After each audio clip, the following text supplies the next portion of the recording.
Negara yang makmur dibina atas asas kejujuran. Namun, apabila amanah dikhianati, kepercayaan rakyat akan runtuh. Inilah kisah seorang pegawai dan ketegasan seorang penyiasat dalam menegakkan integriti.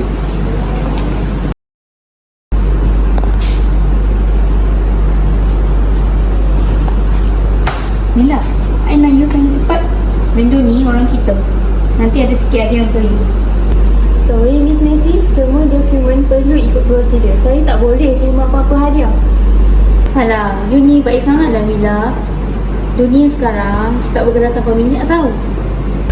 Saya ni lebih rela miskin harta daripada miskin maruah. Ish. Kau tahu Miss Messi tu influence teruk. Kalau kau lawan, kau yang susah nanti. Kalau aku ikut cakap dia, aku yang lagi susah nanti. Aku hilang harga diri nanti. Maybe kau betul, tapi tak semua orang berani macam kau.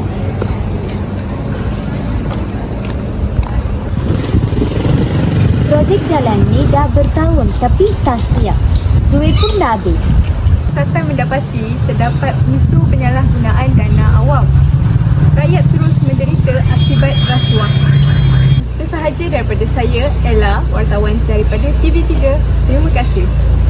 Rasuah bukan sekadar kesalahan undang-undang, malah ia juga pengkhianatan terhadap kesejahteraan rakyat.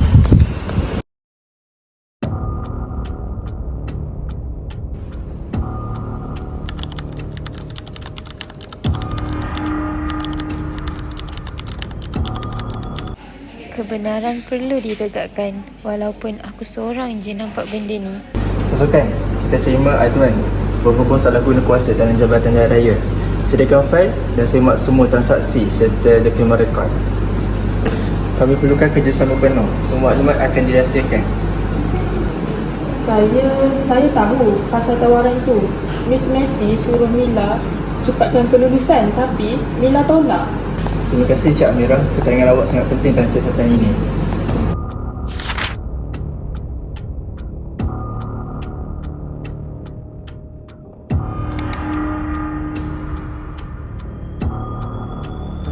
Kita dah ada bukti lengkap yang penyalahgunaan kuasa berlaku. Kita teruskan dengan tindakan segera.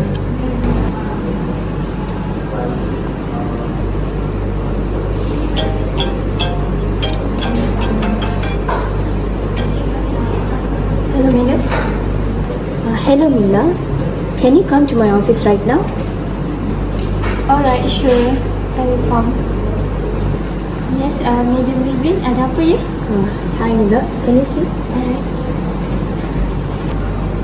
So Mila, laporan awak dan tolong kita bersihkan departmen ini. Saya bangga dengan keberanian awak. Thank you, Madam. Bagi saya, integriti bukan satu pilihan. Ia tanggungjawab.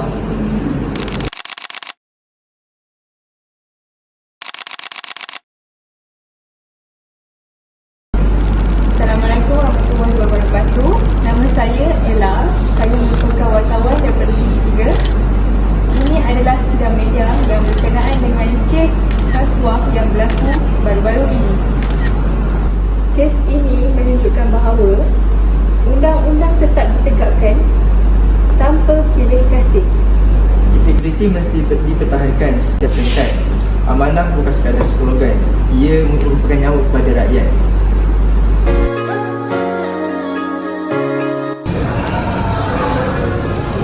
Generasi kini kena tolak rasuah. Amanah bukan sekadar kata tapi tindakan.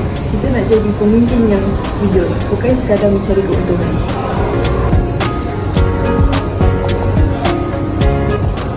Bila pegawai jujur, urusan kami jadi mudah. Tak perlu bayar bawah meja, tak perlu pilih kasih. Hidup pun tenang bila keadilan ditegakkan.